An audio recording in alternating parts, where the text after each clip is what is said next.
I'm Margaret, 58 years old, and for the longest time I thought I was invisible in my own family. When you get older, you expect people to see you for your sacrifices, for the life you've built, for the love you've given. But somehow I ended up being treated like an old chair in the corner, useful only when someone needed to sit down. My life had quieted after my husband, Thomas, passed away 15 years ago. We had one daughter, Fiona. She was the light of both our lives, and when Thomas died, I poured everything I had into making sure she never felt his absence. Raising her alone wasn't easy. I worked as a seamstress, mending dresses, curtains, and whatever else people brought me. I saved every penny to send her to college, to give her opportunities I never had. I remember skipping meals sometimes, pretending I wasn't hungry so she'd have enough, but I never regretted it, not once. Watching her graduate was one of the proudest moments of my life. Then she met Daniel. At first, he seemed polite, ambitious, confident, the kind of man who carried himself like he had life figured out. Fiona fell for him quickly, and though I had my reservations, I kept them to myself. A mother learns when to hold her tongue. After their wedding, things began to change. Daniel wasn't the kind of man who liked being questioned. He started making small remarks, nothing overt at first. He'd say things like, "You really live here alone, Mrs. Fields? Must get depressing." Or, "You don't even have a dishwasher? That's rough." I brushed them off as thoughtless jokes. But they kept coming. Little stings that left bruises beneath the surface. Fiona would sometimes step in, saying, "Daniel, stop.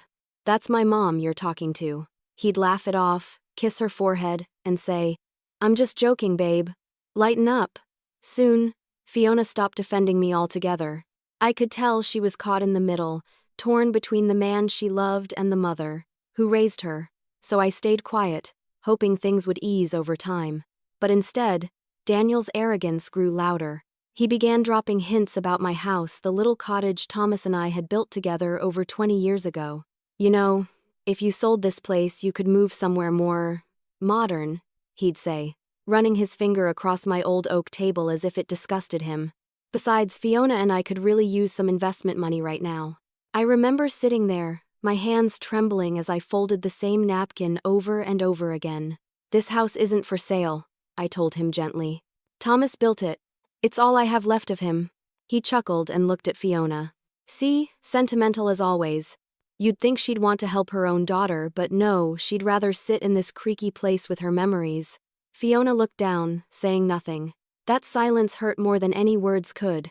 Weeks went by like that, subtle pressure, snide comments, and fake smiles. Until one evening, everything boiled over. Fiona and Daniel had come over for dinner.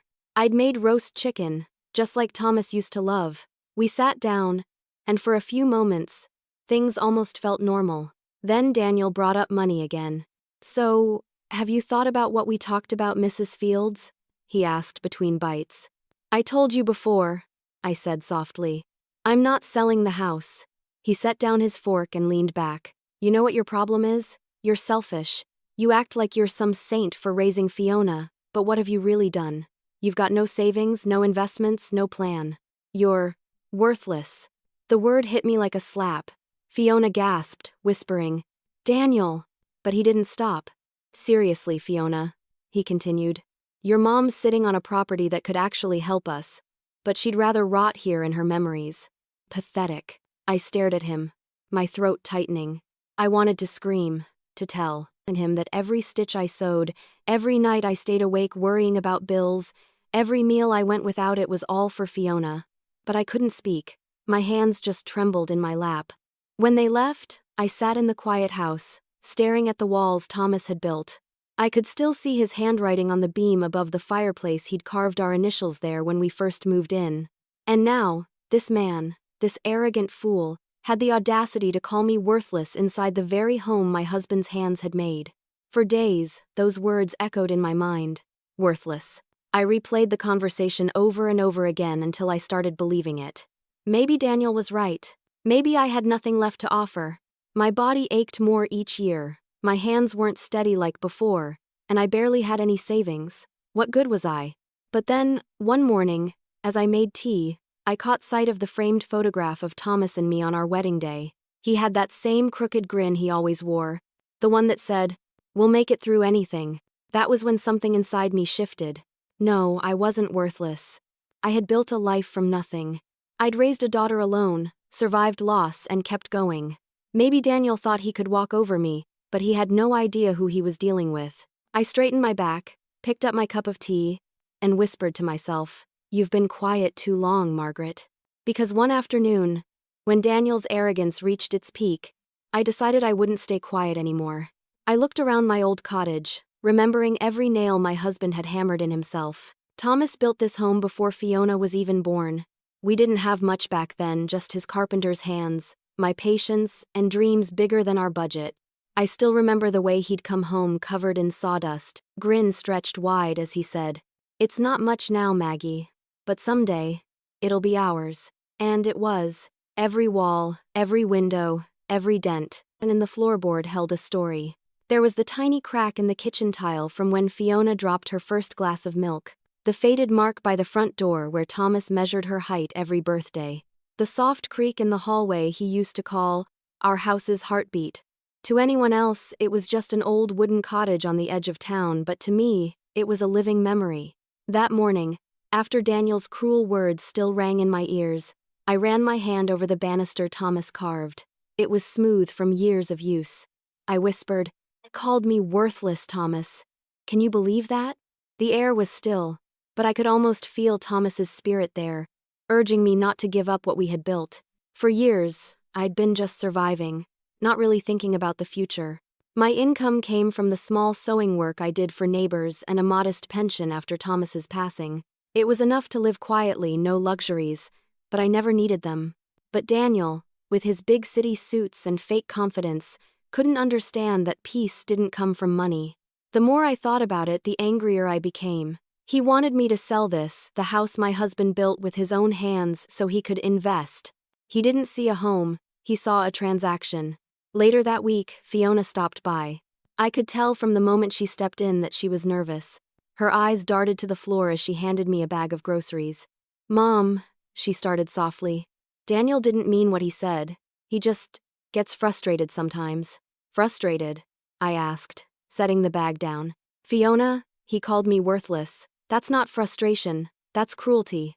She bit her lip, the same way she did when she was little and didn't want to tell me the truth. "I know," she whispered. "He's just under a lot of pressure right now. The business isn't doing great, and..." I stopped her there. "And so he takes it out on me? Is that supposed to make it better?" Her eyes filled with tears. "He didn't mean it like that. He's just trying to find a way for us to stay afloat. He thought maybe if you sold the house..." I raised my hand gently. "No. Don't finish that sentence," she sighed, rubbing her forehead. "Mom, you're living here alone. You could move somewhere smaller, closer to me. You'd have company, and we could..." "Fiona," I said, firm but calm. "This house isn't just a roof over my head. It's your father's legacy. Every part of it carries his touch. Selling it would be like selling a piece of my soul." Her shoulders slumped. "I know you love it here, but Daniel said it's risky to hold on to old property. He thinks it's losing value." That's when I realized how deep his manipulation ran. He was feeding her lies. "Risky?" I laughed, though there was no humor in it. "Fiona, this land has appreciated more in the last decade than any stock market he's ever dabbled in." She looked surprised, like the thought had never even crossed her mind. "Really?" "Yes," I said, walking to the window. "But that's not the point. This isn't about money. Your father built this home with his bare hands, so we'd always have something of our own, something no one could take from us." I saw the conflict in her face. She wanted to defend her husband, but she also knew, deep down, that I was right. After a few moments, she just said softly, "He didn't mean to hurt you, Mom," and left. When the door closed, I exhaled a long, shaky breath. My heart hurt for her. She was caught in a web Daniel had spun so tightly she couldn't even see it. But I could. And I wasn't going to let him destroy everything Thomas and I had built just because he couldn't handle his own failures. That evening, I pulled out an old wooden box from my closet. Inside were the property papers, the deed, and a yellowed photograph of Thomas, standing proudly in front of the half-finished house. His smile in that picture reminded me of why I'd fought so hard all these years. As I sat there under the soft glow of the lamp, I began to wonder, why was Daniel so desperate for me to sell? He was obsessed with this house in a way that didn't make sense. He had his own home, his own business. Why this sudden interest in mine? I couldn't shake the feeling that something was wrong. Fiona's nervous glances, Daniel's urgency, the way he talked about helping the family, it didn't add up. He wasn't trying to help me. He was trying to use me. That night, I barely slept.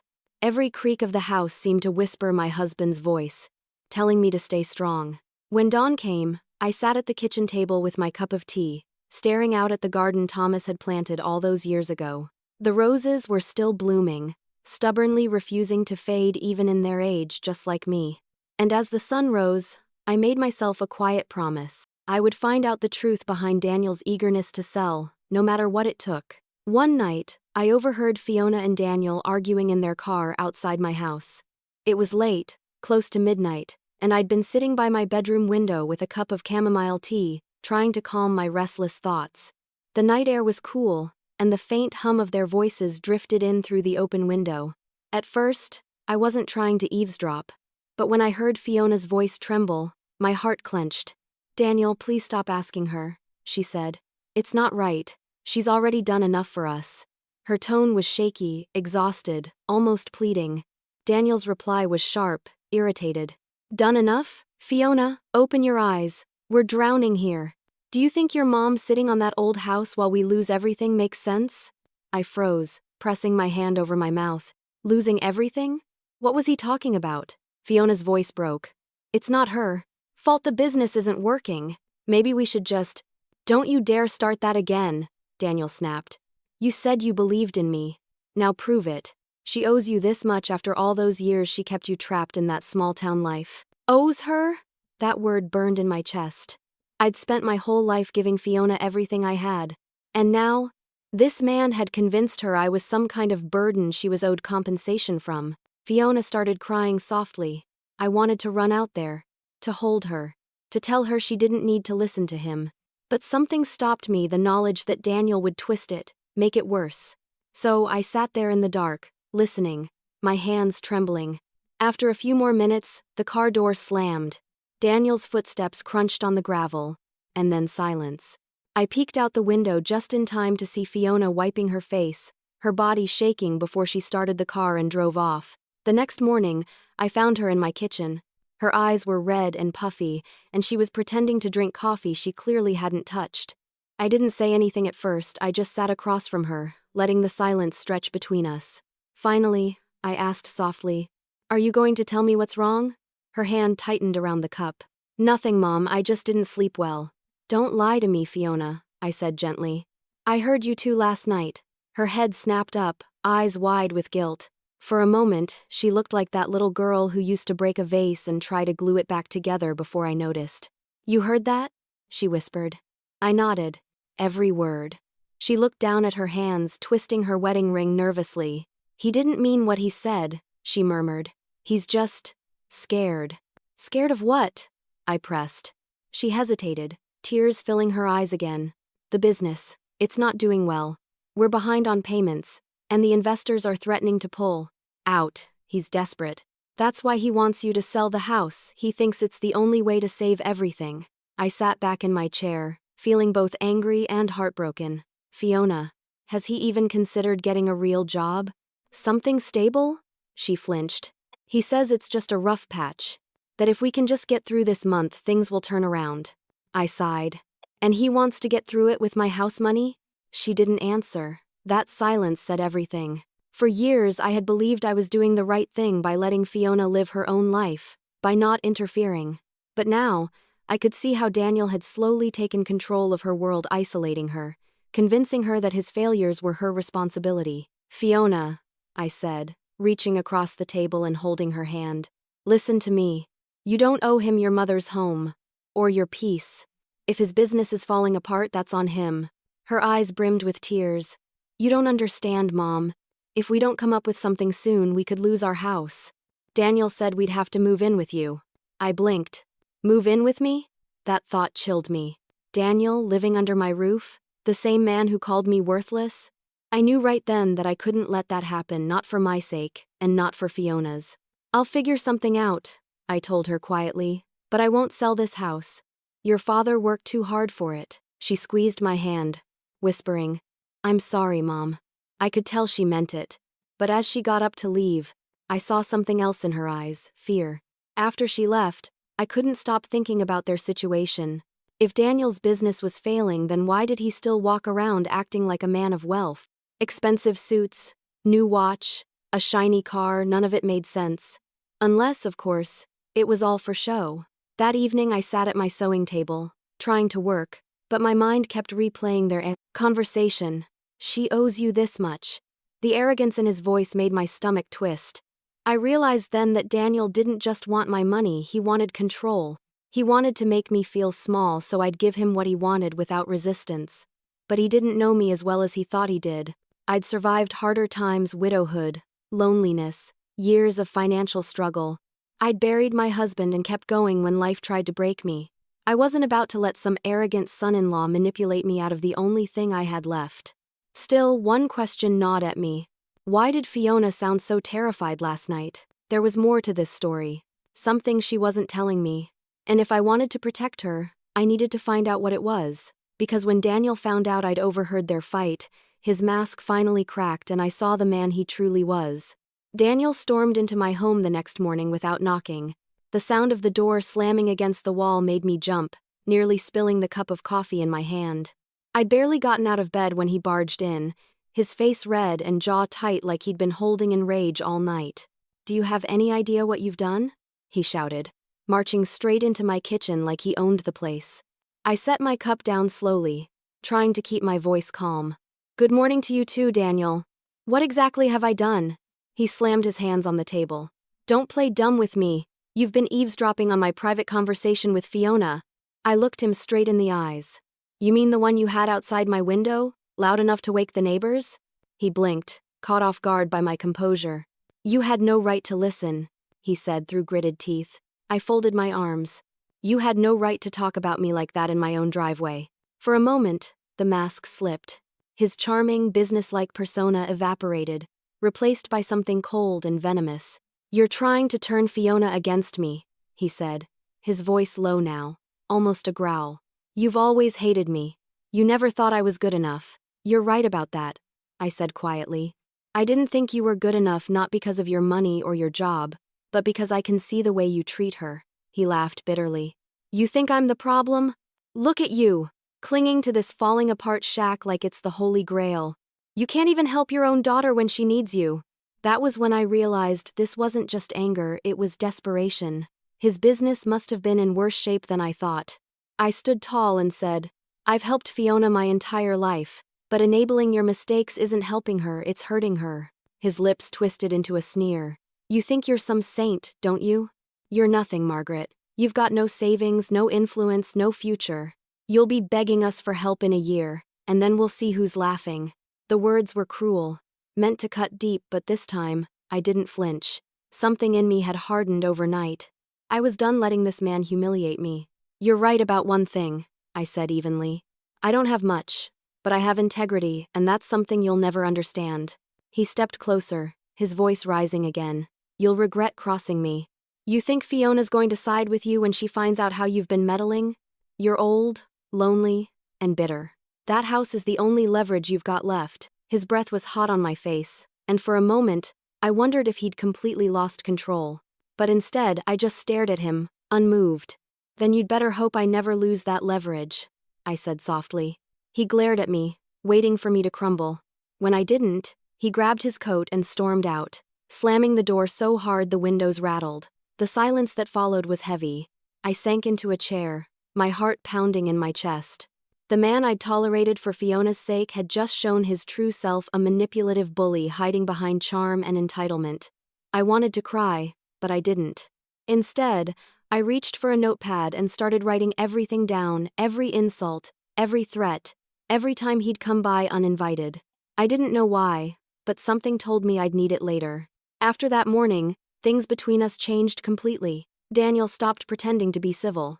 When we saw each other at family dinners, he'd barely acknowledge me, only offering sarcastic comments whenever Fiona wasn't listening. And Fiona, poor Fiona, she could feel the tension, even if she didn't know the whole truth. One evening, She came by alone. She tried to smile, but it didn't reach her eyes. "Mom," she said carefully. "Daniel said you two had another argument. Can we please just try to get along?" I sighed. "I've tried, sweetheart, but you can't get along with someone who doesn't respect you." Her lips pressed into a thin line. "He's just stressed. He says you're being difficult about the house, and I know you have your reasons, but..." I cut her off gently. "Fiona, stop trying to make peace between a liar and a victim. He's manipulating you." She froze, hurt flashing across her face. "You don't know him like I do," she whispered. "No," I said. "I know him better than you think." For a long moment, neither of us spoke. Then she stood up, tears forming in her eyes. "I just want my family to stop fighting," she said before leaving. I sat there for hours afterward, staring at the front door, wondering how much longer she'd keep defending him. The fear in her voice that night in the car still haunted me. She wasn't just worried about money, she was scared of him. As the days went by, I started taking small steps to prepare myself. I gathered every financial document I could. Find property deeds, insurance papers, old bank statements. I made copies and locked them away. If Daniel ever tried something underhanded, I wouldn't be caught off guard. One afternoon, as I sorted through the papers, I noticed something interesting. My husband had bought a small piece of land adjacent to our property years ago. It wasn't much, but it was in my name alone, completely debt-free. That meant Daniel had no legal claim to any of it. A slow smile spread across my face. For the first time in weeks, I felt a spark of control returning. He might think I was powerless, but he had no idea how wrong he was. That night, I looked around the house again, Thomas's handiwork, the creaky floors, the photos lining the hallway, and I knew what I had to do. It was time to take a closer look at my finances, to learn exactly where I stood. Because if Daniel thought I'd crumble under his threats, he was about to learn that this worthless old woman was far stronger than he'd ever imagined, and the banker would soon help me prove it. At the bank, I met a kind man named Mr. Halpern, who greeted me with genuine warmth. He must have been in his early 60s, neatly dressed with silver hair and soft brown eyes that carried patience rather than judgment. There was something steady about him, like someone who had seen countless storms but never lost his calm. "Good morning, Mrs. Fields," he said, extending his hand. "How can I help you today?" I hesitated, clutching the folder of documents I'd brought from home. "I'm not entirely sure," I admitted. "I just want to understand what I have. My husband left me this house, and I've never really looked into its full value or what I can do with it." He nodded gently. "That's a very wise decision. Let's take a look together." We sat down in his small office, the scent of fresh coffee lingering in the air. I handed him the folder property deed, old appraisal, and even a few tax statements. As he flipped through the papers, I could see the exact moment his expression changed from neutral professionalism to mild surprise. He glanced up at me. "Mrs. Fields, do you realize you're sitting on a gold mine?" I blinked, unsure if I heard correctly. "Gold mine?" He smiled. "Yes. This property is worth quite a bit more than you might think. The area around you has developed rapidly in the last decade, new schools, small businesses, and community projects. Your land alone has appreciated significantly." I felt my stomach tighten. "How significantly?" He pulled out a calculator and typed in a few numbers. "If you were to sell today, you'd easily fetch around $600,000, maybe more depending on the buyer." I sat there, speechless. For years, Daniel had mocked my home, called it old, worthless, outdated. And yet, here was a man telling me it was worth more than Daniel's entire business might be. "However, Mr. Halpern continued, I can tell selling isn't what you want." He was right. I shook my head quickly. "No, this house is all I have left of my husband. I don't want to lose it. I just want to make sure I'm not being foolish by holding on to it."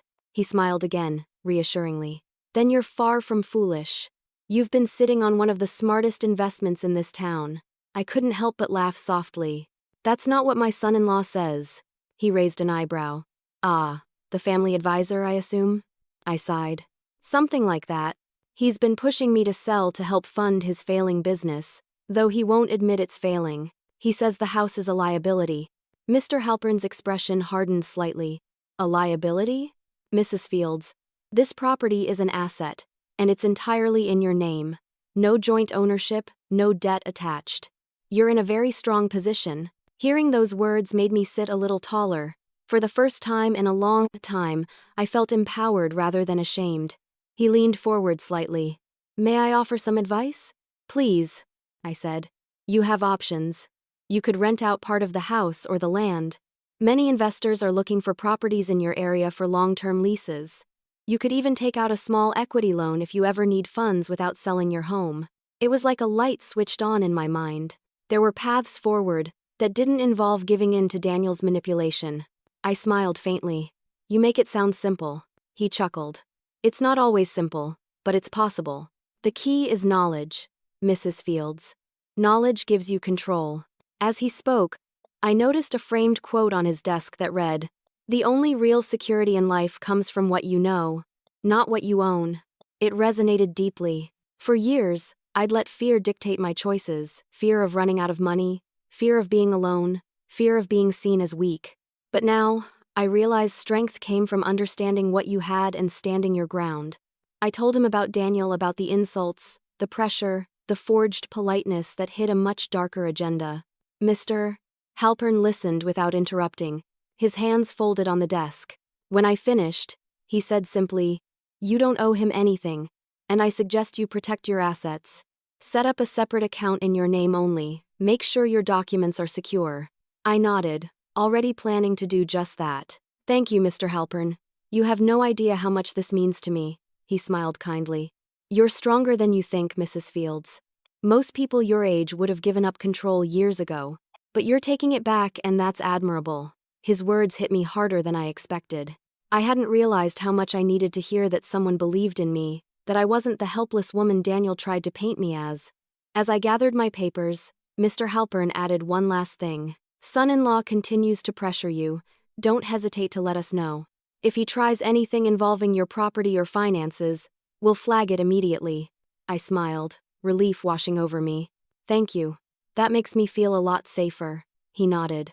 "And remember, you're the only one who decides what happens to that house. Don't let anyone convince you otherwise." When I left the bank that day, the world felt a little brighter. The air seemed lighter, the sky bluer. For the first time in months, I wasn't walking home defeated. I was walking home with purpose. As I approached my front door, I looked at the house differently, not as an old relic of the past, but as a symbol of everything I'd survived. Every nail, every beam, every memory, it all belonged to me, and me alone.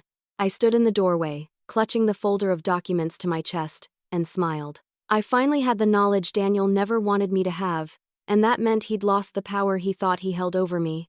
Because what Mr. Halpern had revealed wasn't just the value of my home, it was the value of myself. And that knowledge was about to turn everything in my favor. I left the bank with a folder of possibilities and a fire in my heart.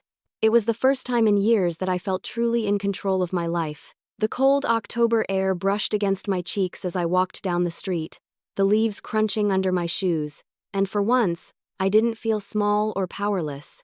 I felt awake to the truth that I wasn't stuck, that I still had choices. When I got home, I set the folder on the kitchen table and made myself a cup of tea. As the kettle whistled, I couldn't help but think of Thomas again. He'd always said, "Knowledge is like armor, Maggie. It doesn't stop the arrows from flying, but it sure keeps them from hitting where it hurts." Mr. Halpern had given me that armor. That evening, I sat down and went through everything he'd told me. Renting out part of the property seemed like the smartest path. It would bring in money without sacrificing the home I loved. I started researching local listings, and to my surprise, my area had become quite desirable. Young couples and retirees were looking for quiet, scenic places just like mine. I even found a small real estate agency online that specialized in converting guest spaces into rental cottages. It made me think of the small guest house Thomas had built behind the garden all those years ago. Back then, it was just his little project, a place he called his retreat. It hadn't been used in ages, but with a little work, it could easily become a cozy rental. The next day, I called a local handyman to get an estimate. He came by and told me the structure was solid, only needing cosmetic work, some fresh paint, new plumbing, maybe updated lighting. "You've got a gem here, Mrs. Fields," he said with a grin. "Fix it up right, and you could rent it in no time." I thanked him, and when he left, I felt a thrill of pride. For the first time, I was doing something proactive, not out of fear, but out of strength. I decided I would finance the renovations using a small equity loan Mr. Halpern had mentioned. That way, the property itself would pay for its own transformation. As I planned the next steps, my phone rang. It was Fiona. Her voice sounded cautious, hesitant. "Mom, Daniel wanted me to check in. He said you've been acting strange lately." I smiled to myself. Strange? No, just busy. I've been making some decisions about the house. The house? She asked quickly. What kind of decisions? Nothing to worry about, I said lightly. I'm just making sure everything's in order. There was a pause, and then Daniel's voice faintly echoed in the background. Ask her if she's reconsidered the sale. Fiona's tone tightened. He wants to know if you've thought any more about selling. I took a sip of tea before answering. Tell Daniel I've decided to keep the house, permanently. Another pause. Then she whispered, Mom, he's not going to like that. I don't need him to like it, I said gently. I just need him to respect it. A long silence followed before she said softly, I hope you know what you're doing. I do, I told her. And for the first time, I truly meant it. That night, I started cleaning out the guest house. Dust filled the air as I pulled open the old curtains, letting in sunlight that hadn't touched the room in years. There were still some of Thomas's old tools in the corner, and seeing them brought a bittersweet smile to my face. I whispered, We're going to make this place shine again, love. Over the next few days, I poured myself into the work, scrubbing, painting, organizing. I hadn't felt this alive in years. Every stroke of the brush felt like reclaiming another piece of myself that I'd lost. But just as things started falling into place, Daniel showed up. He arrived one afternoon with a bouquet of flowers in hand, flashing that same practiced smile that used to fool me. Hey Mom, he said warmly, using the term he'd always reserved for when he wanted something. You look great. I thought I'd drop by to see how you're doing. My instincts immediately went on alert. I'm fine, Daniel, I said, wiping my hands on a rag. Just busy fixing up the guest house. His eyes flickered toward the backyard. The guest house? Really? You're doing renovations? Yes, I replied simply. I've decided to make better use of the space. He forced a laugh. That's ambitious. You sure you can handle all that? I smiled politely. I can handle more than you think. For a moment, his smile faltered. Then he recovered and said, Well, if you need help, I'm always available. Fiona and I could even invest a little, make it a family project. I could almost taste the greed in his words. He wasn't offering help, he was looking for a way in. That's kind of you, I said, feigning warmth. But I've already got everything covered. Mr. Halpern's been wonderful with advice. At the mention of the banker's name, Daniel's eyes narrowed slightly. Halpern? Who's that? My banker, I said casually. He's been helping me organize my finances.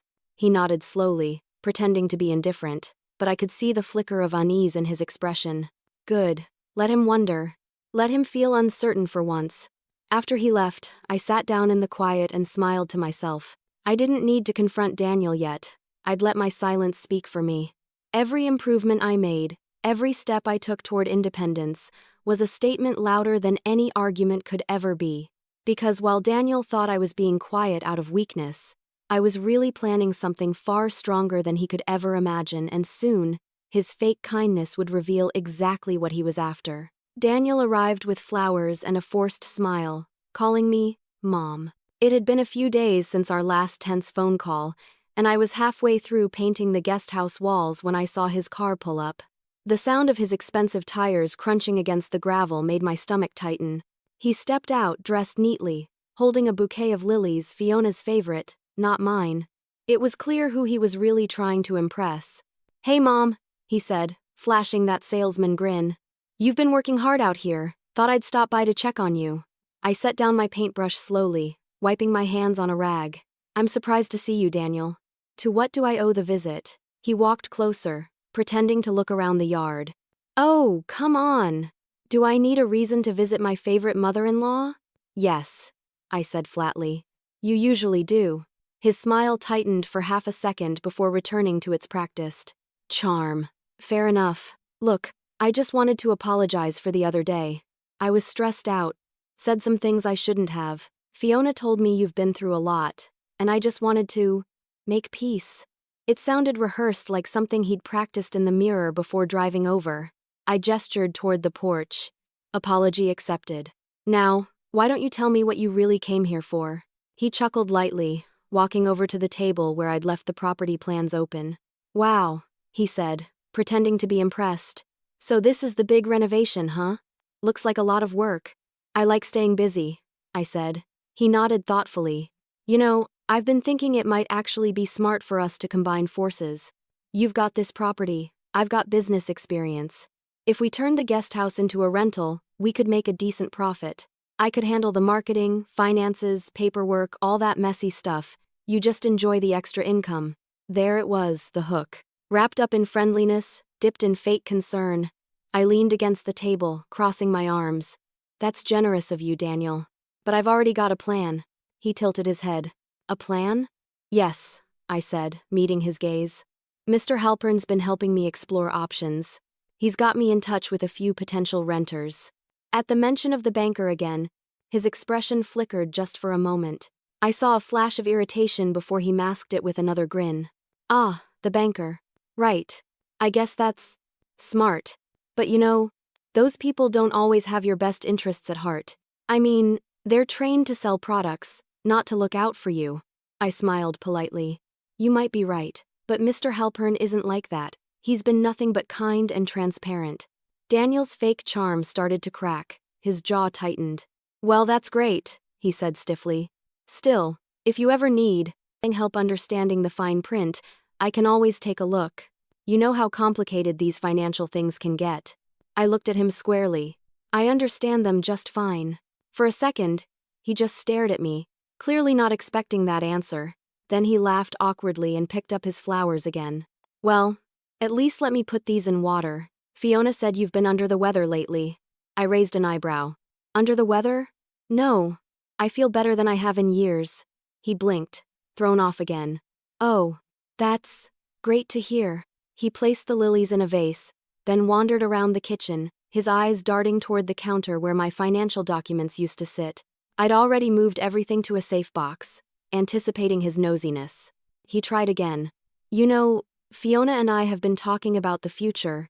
Once my business stabilizes, we're thinking about expanding, maybe starting a side venture, property flipping, short-term rentals, that kind of thing. You could be part of it. We could call it a family project. I smiled faintly.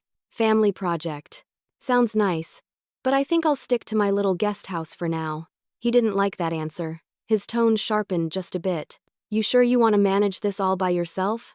It's a lot of responsibility, especially at your age.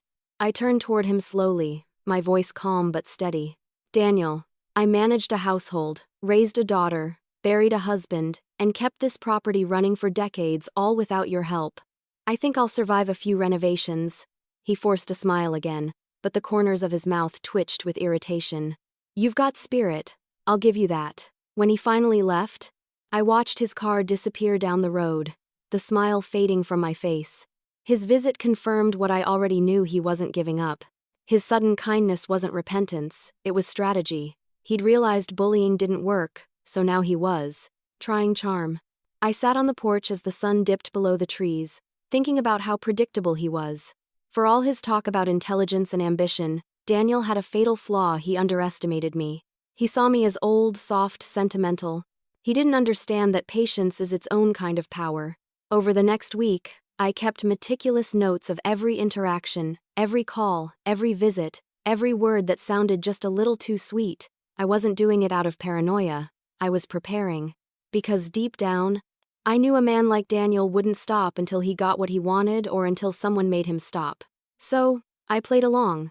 When he called to check in, I answered kindly. When he offered to bring over supplies, I thanked him and politely declined. I gave him nothing to hold against me, nothing to twist. But I kept working on the guest house quietly, steadily, letting progress speak louder than words. And the more independent I became, the more desperate he seemed to act. Because I could see it in his eyes every time he smiled. Behind that fake warmth was frustration. My silence unnerved him. My confidence threatened him. And deep down, I knew it was only a matter of time before he dropped the act and showed me what he was really planning next. 2 weeks later, I received a strange letter from a real estate agency. At first, I thought it was just another flyer, one of those generic advertisements about home appraisals or cash offers for your property. But when I looked closer, my hands froze. It wasn't an ad. It was a formal letter addressed to me, thanking me for initiating the sale process of my home and confirming an appointment for an in-person appraisal that Friday. My eyes caught on the signature line, my own name, written neatly at the bottom. Except, it wasn't my handwriting. A cold chill crept down my spine. I sat at the kitchen table, staring at the forged signature, my heart pounding in disbelief. Daniel. It had to be him. No one else had any reason or audacity to do something like this. I picked up the phone and called the number listed on the letter. After a few rings, a polite woman answered. "Good afternoon, Crestview Realty. How can I help you?" "Yes," I said carefully. "This is Margaret Fields. I just received a letter from your office confirming an appraisal appointment for my property, but I never requested one." There was a pause on the other end. Papers shuffled. Then the woman said, "That's odd. It says here that we received authorization signed by you last week." My voice hardened. "Can you tell me who brought that authorization in?" "Of course," she replied.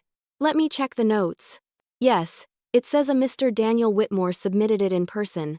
He said he was your financial representative." My blood ran cold. "He's my son-in-law," I said sharply. "And he had no right to do that.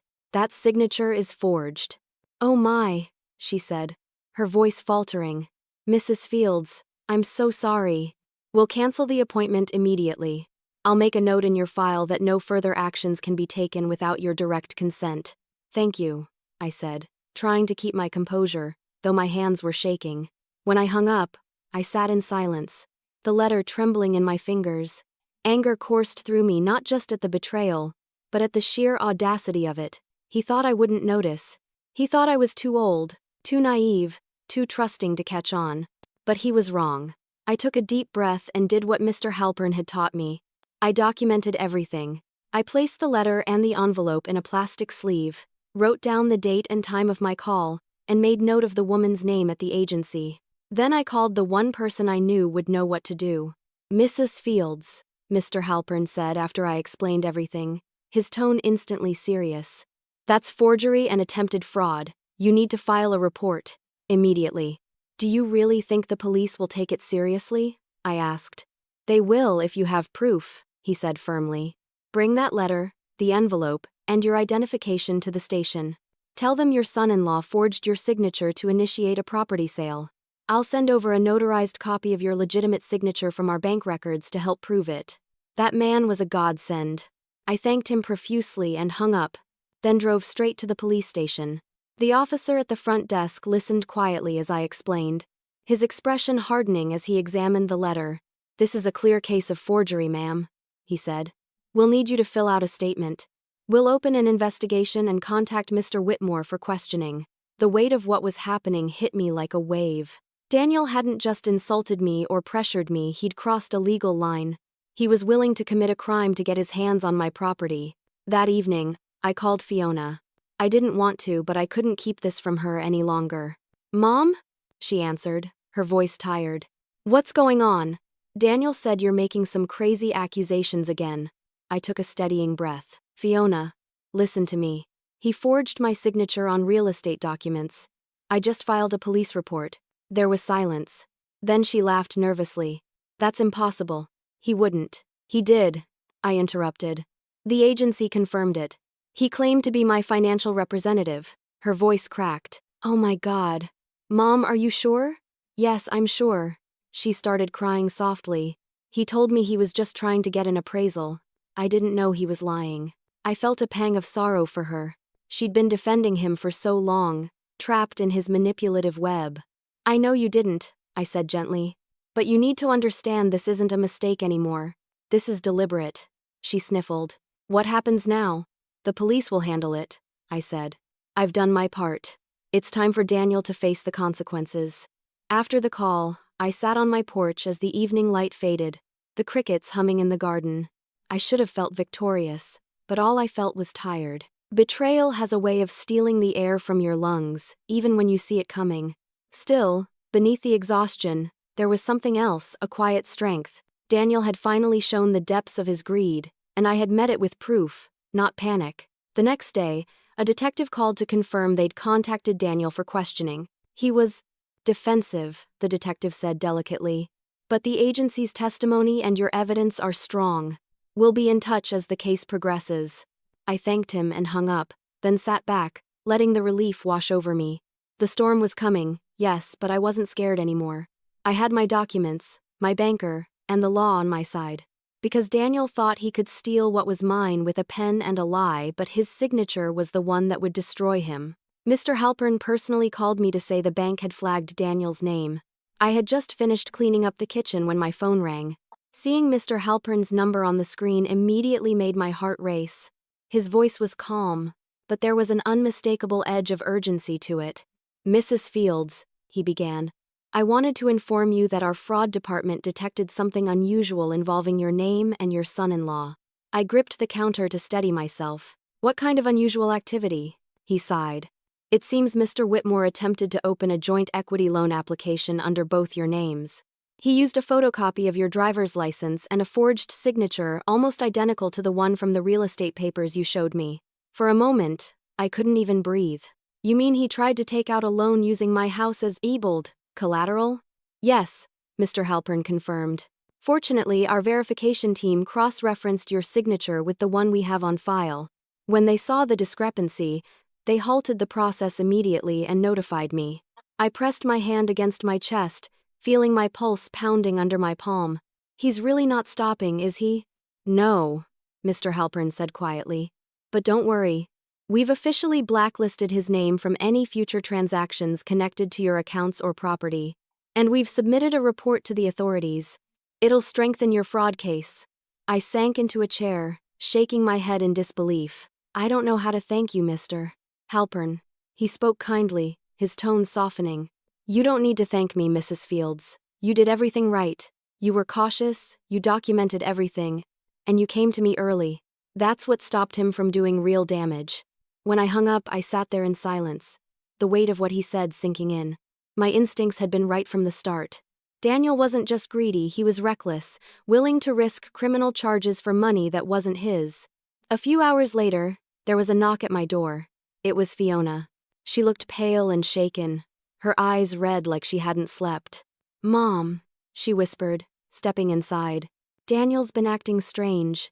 He's pacing around, snapping at me, saying the police are after him for no reason." "What's happening?" I sighed deeply, gesturing for her to sit down. "The bank caught him trying to open a fake loan in my name," I said softly. Her jaw dropped. "What?" "He wouldn't." But her voice faltered halfway through. She couldn't even finish defending him this time. "Fiona," I said gently, "I know this is hard, but you need to stop protecting him. He's been lying to you, manipulating you, and now he's broken the law. If you stay by his side, he'll drag you down with him." Tears filled her eyes. "I loved him, Mom. I thought he just needed support, that once things got better, he'd change." I reached across the table and took her hand. "I know, sweetheart. We all want to believe the best in the people we love. But loving someone doesn't mean letting them destroy everything you've built." She wiped her tears. "The police called him this morning. He said it was a misunderstanding, but he looked terrified." "I've never seen him like that." I nodded. "Because he's cornered now. His lies are unraveling." We sat in silence for a while, the ticking clock filling the air. Then she said softly, "What are you going to do now?" "Let the truth do its work," I said simply. A few days later, I got another call, this time from the detective handling the case.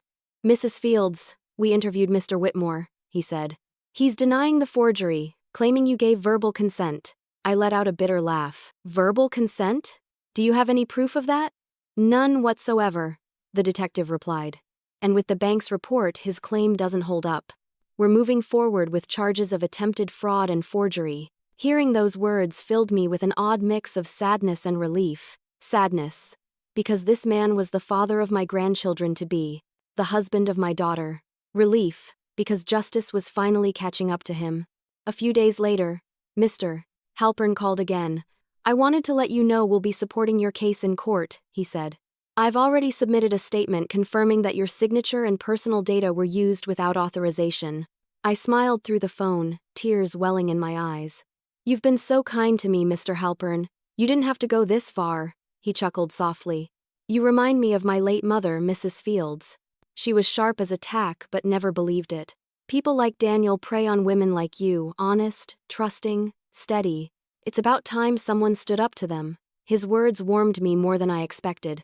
For so long, I'd been treated like a nuisance, a burden, someone whose opinions didn't matter.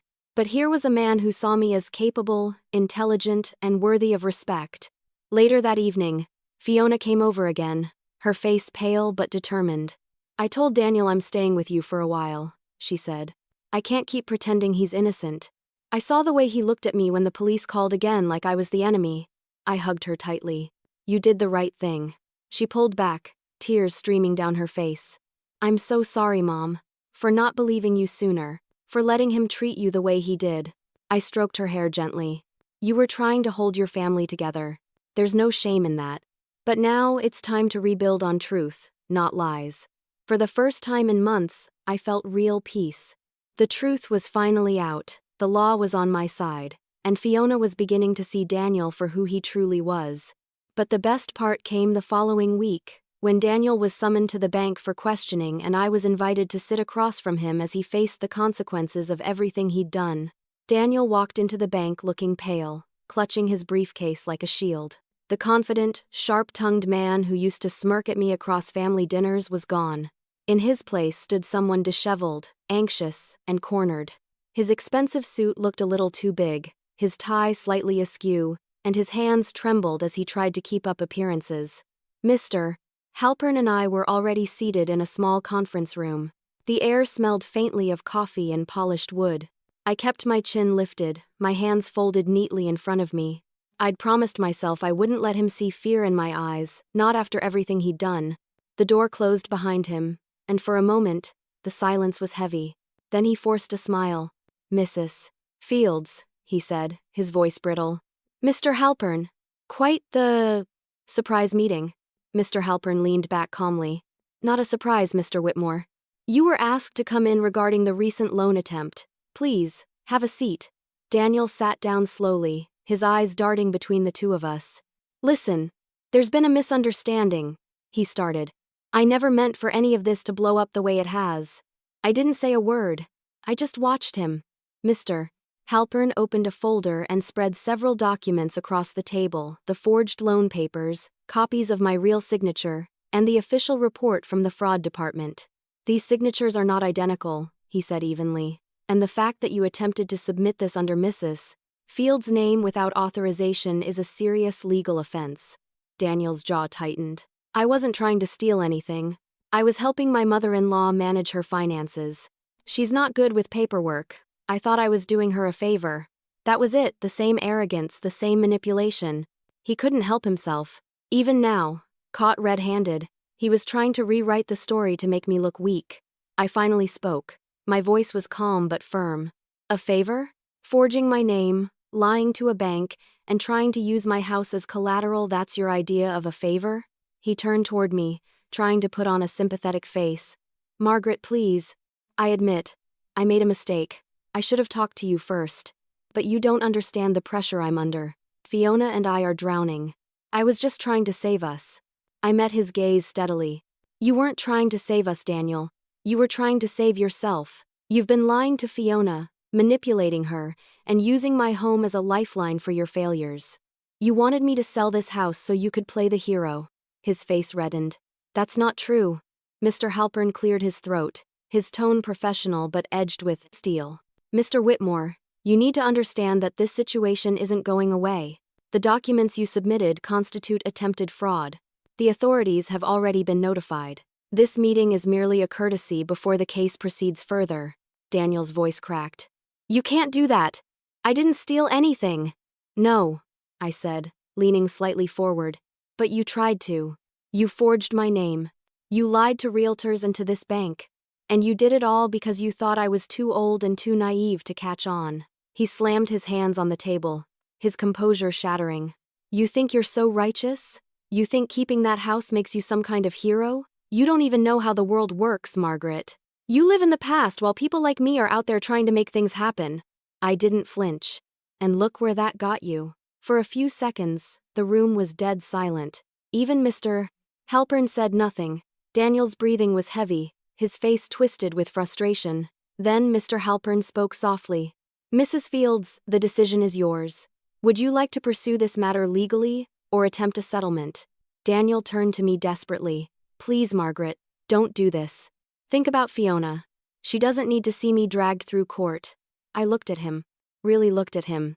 This man who had insulted me, humiliated me, and tried to rob me of everything Thomas and I had built. And suddenly, I didn't feel angry anymore. I just felt done. I am thinking about Fiona, I said quietly. I'm thinking about what kind of example it would set if I let you get away with this. I raised her to know right from wrong. You need to learn that lesson too. Mr. Halpern nodded approvingly. Then we'll move forward with the charges. Daniel's face went pale. You can't do this. I'll lose everything. I stood up slowly, gathering my papers. You already lost everything the moment you decided I was worthless. I turned to Mr. Halpern and said, Thank you for your time. I think we're finished here. As I walked out, I could feel Daniel's eyes on me, burning with disbelief. He had always expected me to cower, to back down, to forgive, to forget. But that day, he saw me for who I truly was. Not a fragile old woman, but a fighter who had finally stopped apologizing for her strength. Outside the bank, the sunlight felt warm against my skin. I took a deep breath, feeling the weight lift from my shoulders. Fiona was waiting for me in her car across the street, her eyes full of worry. When I got in, she asked softly, How did it go? I looked at her, smiled, and said, It's over. For the first time in months, I wasn't lying awake wondering what Daniel might do next. The fear was gone. The house was safe. The truth was out. And for the first time in years, I felt utterly free because standing up for myself wasn't just about keeping my home. It was about reclaiming my worth. The fallout from Daniel's arrest was hard on Fiona. Even though she'd begun to see his true colors, the reality of it still hit her like a storm. The day after our meeting at the bank, the police came to question him again. By the end of the week, formal charges had been filed, attempted fraud and forgery. The local news didn't pick up the story, thankfully, but word spread fast in our small town. People talk, and Fiona felt the weight of those whispers wherever she went. She came to stay with me for a while, carrying only a small suitcase and her wedding ring in her pocket. When she stepped into the house, her eyes immediately welled up. I don't even know where to start, Mom, she said. I feel like everything I built just collapsed.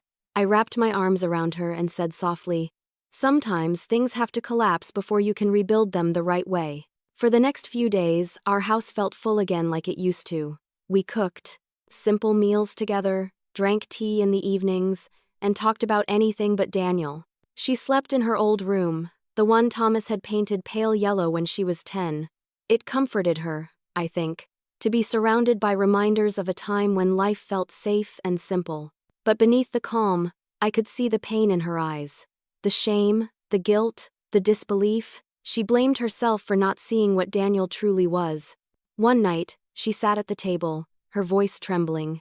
Mom, how could I have been so blind? You warned me, but I didn't listen. I thought he loved me. I reached across the table and took her hand. You saw the version of him he wanted you to see. Love can make the worst people look gentle. That's not your fault. She wiped her tears and nodded, but her eyes were full of sorrow. He made me believe I wasn't enough. Every time I questioned him, he'd turn it around and make me feel crazy. I thought if I just supported him a little longer, things would get better. I squeezed her hand. That's how manipulators work. They drain you until you forget your own strength. For a moment, she just stared at me, then said softly, You sound like someone who's been there. I smiled faintly. I lived through my share of storms. Losing your father was one of them. But I never let it break me, and neither will you. As days turned into weeks, things slowly started to change. Fiona began applying for jobs again, trying to regain her independence. I could see her spirit coming back little by little. Meanwhile, I focused on my own path. I finally rented out the guest house. A retired teacher named Susan moved in, a kind woman with a gentle laugh and a love for gardening. The extra income was steady, and the best part was the companionship. She even helped me tend the roses Thomas had planted years ago. One morning, while pruning the bushes, Susan smiled at me and said, You've got such a beautiful place here. You must be proud. I looked around at the house, the garden, the sunlight bouncing off the freshly painted guest house. I am, I said. More than I ever realized. Halpern continued to help me with the financial side of things. With his guidance, I opened a new savings account, started investing small amounts, and even began contributing to a local widows' fund that helped women manage their assets after loss. Each step made me feel more capable, more independent. But freedom came with its price. Every now and then, I'd catch Fiona staring out the window with a distant look in her eyes. I knew she was thinking about Daniel, the man she thought she knew. When his trial date was announced, she didn't say much, just sat quietly at dinner and picked at her food. "Do you want to go?" I asked one evening. She shook her head. "No, I don't need to see him again. I just want it to be over." I nodded, respecting her choice. And though I wanted closure too, I realized I didn't need to face him anymore. I already had my justice. Weeks later, I received a letter from the police department confirming that Daniel had accepted a plea deal. He avoided jail time but was sentenced to community service, fines, and mandatory counseling for financial misconduct. It wasn't the harshest punishment, but it was enough. His reputation was gone, and with it, his power. When I told Fiona, she just sighed. He always thought he was untouchable. I guess reality finally caught up. I nodded. It always does. With Daniel gone from our lives, a new kind of peace settled over the house. Fiona started smiling again. We redecorated her old room together, new curtains, fresh paint, a new beginning. On a quiet afternoon, I sat on the porch watching her water the garden.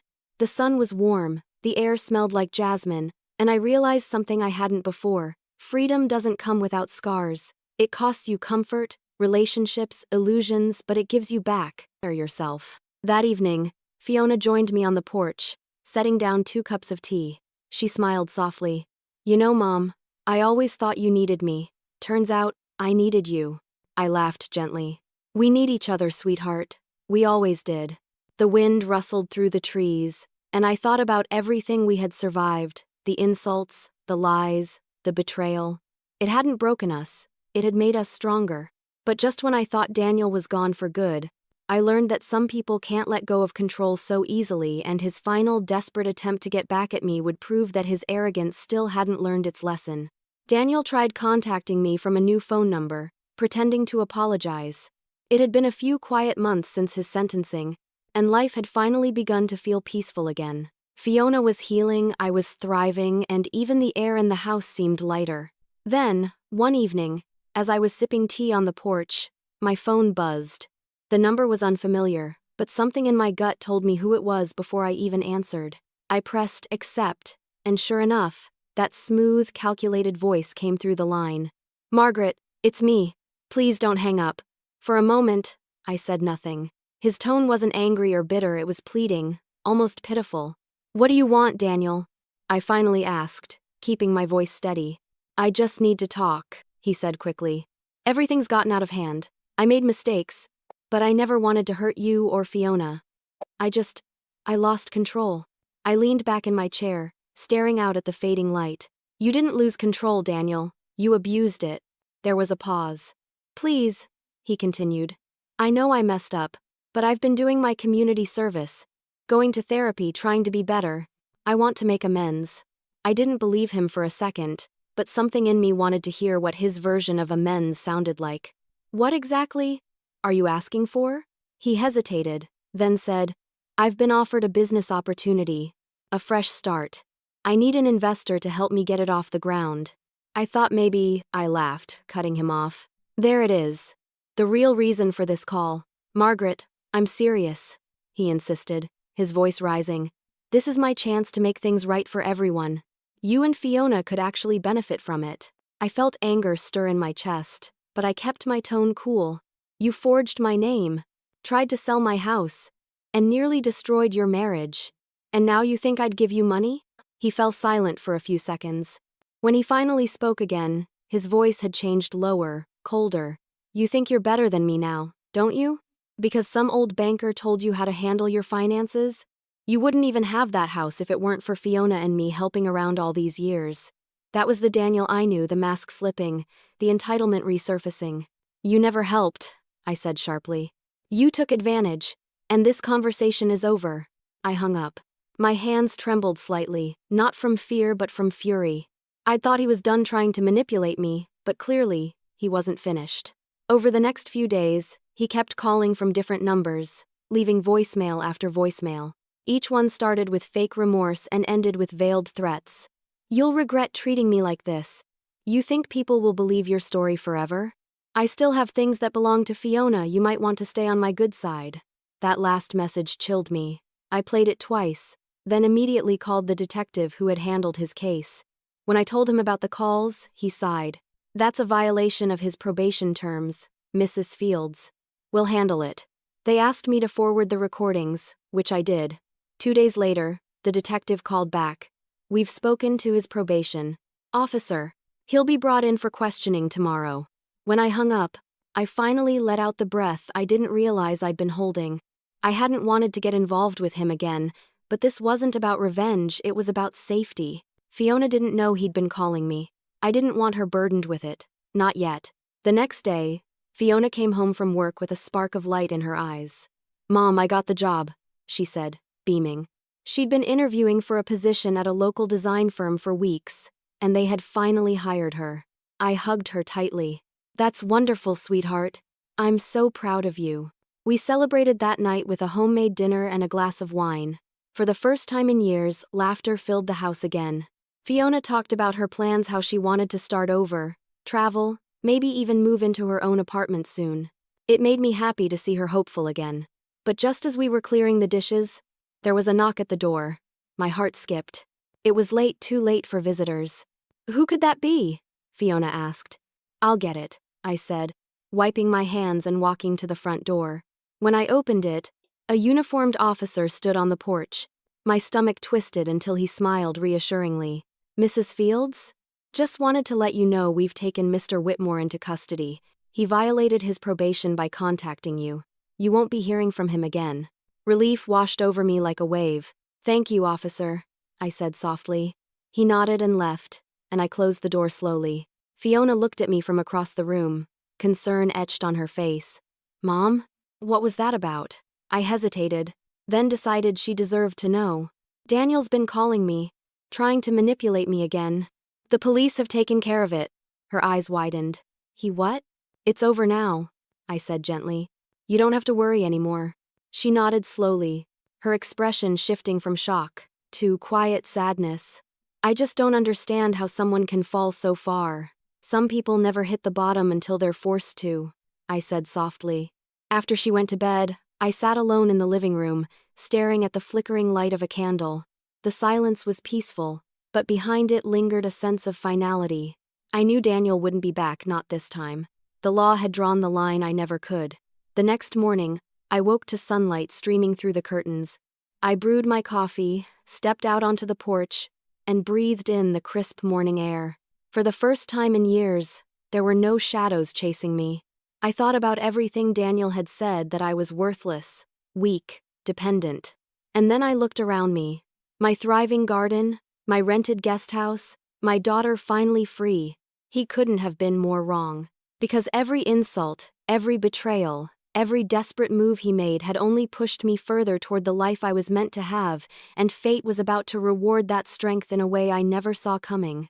Months later, Mr. Halpern called me back to the bank for a meeting. Life had settled into a rhythm again, peaceful, steady, and free of drama. Fiona was thriving at her new job. Susan, my tenant, had become a dear friend, and I'd even started volunteering at the local women's center twice a week. My days were finally filled with purpose rather than worry. When Mr. Halpern's assistant called to schedule an appointment, I assumed it was routine, perhaps a follow-up about my investments or bank statements. But his tone carried something different, a hint of excitement I couldn't quite place. When I arrived at the bank, Mr. Halpern greeted me at the door with that same kind smile I'd come to trust. Mrs. Fields, so good to see you. Please come in. I have some news that I think you'll be very pleased about. I sat down across from his desk as he opened a large folder. He took a deep breath, his eyes twinkling. Do you remember the small plot of unused land behind your property, the one your husband purchased years ago? I nodded slowly. Of course, I never really knew what to do with it. It's just been sitting there all this time. He smiled wider. Well, that's about to change. A local development company reached out to us. They're planning a new eco-friendly housing community, and your parcel of land happens to be perfectly located for their expansion. They've made an offer to buy it. I blinked in surprise. To buy it? How much are we talking about? He slid a document across the desk. I stared at the number, my breath catching. It was more money than I'd ever imagined, more than enough to secure the rest of my life comfortably and still have plenty left over to help others. I looked up at him, my voice barely a whisper. This can't be real. Oh, it's very real, he said warmly. They've already done a valuation, and since it's prime land, the offer is generous. Of course, the decision is entirely yours. I sat there for a moment, letting the reality sink in. For years, Daniel had treated me like I was holding on to something useless, mocking my home, my land, my life. And now, the very thing he called worthless was worth more than anything he'd ever owned. Mr. Halpern continued, "If you'd like, I can walk you through how to structure the sale so that you benefit long-term. We can set up a retirement trust, charitable donations, anything you wish." I smiled faintly. I think I'd like to do something good with it. Something that means more than just money in an account. He nodded approvingly. I thought you might say that. A few weeks later, the deal was finalized. I stood in my lawyer's office, signing the last document with steady hands. As the pen lifted from the paper, I felt something lift from my soul too. The final remnant of Daniel's shadow, gone for good.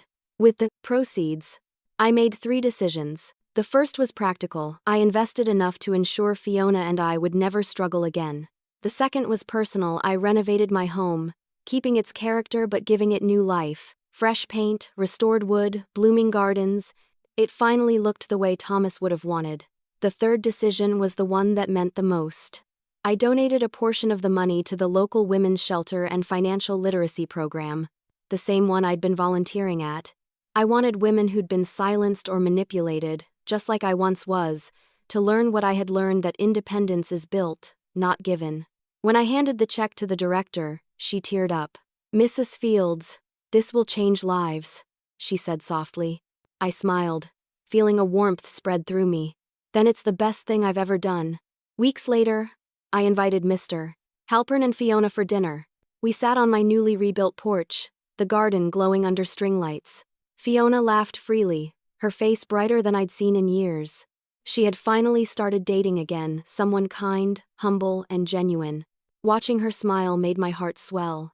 As we finished dessert, Mr. Halpern leaned back in his chair, looking around with quiet admiration. "You've built something beautiful here, Mrs. Fields," he said. "Not just the home, but the life you've rebuilt around it." I looked out at the roses blooming near the fence, Thomas's roses. I think I finally understand what my husband meant when he said this house would always take care of us. It's done just that, he chuckled. And you took care of it in return. You've turned hardship into purpose. Fiona raised her glass of sparkling cider, smiling proudly. "To Mom," she said softly. "To the woman Daniel once called worthless, turns out, she's priceless." Everyone laughed, but I couldn't stop the tears that filled my eyes. Not from sadness, but from peace. The kind of peace that comes only after you've fought your hardest battles and come out stronger on the other side. Later that night, after Mr. Halpern had left and Fiona had gone to bed, I sat alone on the porch. The stars shimmered above the quiet garden, and the wind rustled softly through the leaves. I thought of Thomas again, his laughter, his hands, his faith in me. I whispered into the night, "You were right, love. We made it." And in that moment, surrounded by everything I had fought to protect, I realized that life has a beautiful way of turning pain into purpose, especially when you refuse to let anyone else decide your worth. Now, when I sit on my porch, I don't see just a house, I see a legacy of love and strength. The evening sun bathes the garden in a soft golden glow, and the faint scent of roses fills the air. Sometimes I close my eyes and listen to the sound of the wind through the trees, the creak of the old porch boards beneath my rocking chair, and I can almost hear Thomas's laughter echoing in the distance. It feels like he's still here, watching, proud of what I've become. Life is quieter now, but it's a good kind of quiet. The kind that comes after the storm has passed, when the air is clean and the heart is steady. Fiona visits often, usually on weekends. She brings her new boyfriend, Caleb, who treats her with a gentleness that makes me believe in second chances. Every time I see them together, I feel a pang of relief, like she's finally free of the ghosts that once haunted her. She and I have become closer than ever. We talk openly now, without fear or tension. Some nights, we sit on the porch together, wrapped in blankets, sipping tea as the stars come out. "You know, Mom," she said once, smiling softly, "I used to think you were fragile. I thought you needed me to protect you. But now I see you were the strong one all along." I laughed, shaking my head. "Oh, Fiona, strength doesn't always look loud. Sometimes it's just holding on when everything in you wants to give up."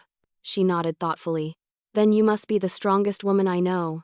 Her words touched me deeply, not because I needed validation, but because they came from the one person whose opinion mattered most. For years, Daniel had convinced her I was weak, small, outdated. But now she saw me as I truly was, a survivor who had refused to let cruelty define her. The house itself feels alive again. The guest house stays rented, and Susan and I have become almost like family. On weekends, we tend the garden together, laughing over cups of lemonade and trading stories about the past. The laughter feels natural now, not forced, not borrowed. It belongs here. Financially, I'm more stable than I ever dreamed possible. But I've come to realize that true wealth isn't found in a bank account. It's found in peace, in purpose, in the people who choose to stand beside you when the world tries to tear you down. Sometimes I still get letters from the Women's Center where I volunteer. One woman wrote recently, "Your story made me leave a man who kept me small. Thank you for showing me it's never too late to start over." I cried when I read that. To think that my pain could become someone else's hope, it made every hardship worth it. I've also stayed in touch with Mr. Halpern. He still calls every so often, usually to check on how my investments are doing, but more often just to ask how I'm feeling. He's become a dear friend, almost like the older brother I never had. Last Christmas, he stopped by with a bottle of wine and a handwritten card that said, "You remind me that grace and strength can live in the same heart." I framed that card. It sits on my mantle now, beside a photograph of Thomas and me on our wedding day. Whenever I look at it, I feel gratitude not just for the people who helped me, but for the woman I became because of what I endured. I still remember the day Daniel called me worthless. That word used to echo in my mind like a curse. But now it doesn't sting anymore. It's just a memory, a reminder of how wrong he was. Because worth isn't something anyone else can give or take away, it's something you claim for yourself, one decision at a time. There are moments when I sit in the garden at dusk and think about the journey. The loneliness, the fear, the betrayal, they were all real. But so were the courage, the quiet victories, and the stubborn hope that refused to die. That's what I carry with me now. Fiona sometimes worries that I'll grow lonely again, but I always tell her the truth. I'm not alone. I have her, I have my friends, and most importantly, I have myself. After all these years, I've finally learned to enjoy my own company, to sit in silence and feel complete. One evening not long ago, Fiona stopped by after work. She found me sitting on the porch, watching the sunset. She sat beside me, resting her head on my shoulder. We didn't say anything for a while. We just watched the light fade across the sky. Then she whispered, "I'm glad you never gave up, Mom." I smiled and squeezed her hand. "Giving up was never an option, sweetheart. Not when I had you." We sat there until the first stars appeared, the world wrapped in quiet peace. I thought about how far we'd come, how far I'd come, from being called worthless to finding a life rich in love, freedom, and dignity. I had reclaimed not just my home, but my identity. And as I watched the last sliver of sunlight dip below the horizon, I whispered to the wind, "Worthless? Not anymore. I know exactly what I'm worth, and it's everything."